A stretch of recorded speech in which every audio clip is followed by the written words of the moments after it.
0 €, c'est la facture annuelle du cristal à Londres. L'IoT et l'utilisation de ressources 100% naturelles en font l'un des bâtiments les plus durables au monde. Et ça casse la baraque. Aujourd'hui, parlons bâtiment, mais pas n'importe lequel. Parlons bâtiment connecté, ou smart building dans la langue de Shakespeare. Un bâtiment intelligent, c'est un bâtiment communicant qui intègre une multitude de capteurs pour mesurer un grand nombre de données. Il existe deux niveaux de solutions pour rendre un bâtiment connecté.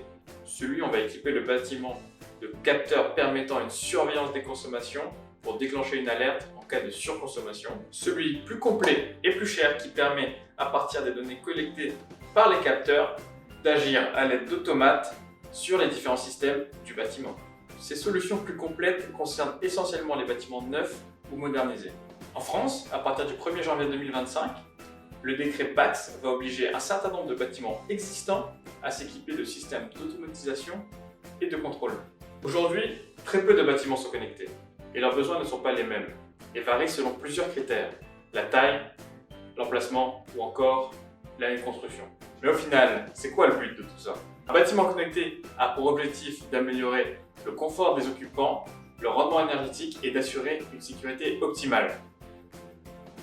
Au niveau européen, l'accent est surtout mis sur la consommation énergétique des bâtiments, car à eux seuls, ils représentent 40% des consommations énergétiques et 35% des émissions de gaz à effet de serre. Depuis 2010, plusieurs directives ont été mises en place.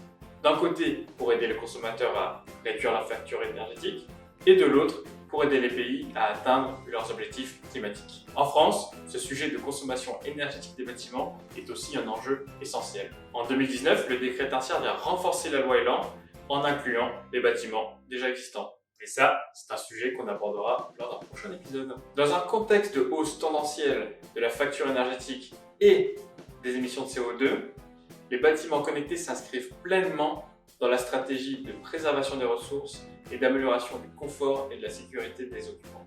Pour les acteurs du tertiaire, connecter un bâtiment, c'est le valoriser dans la durée.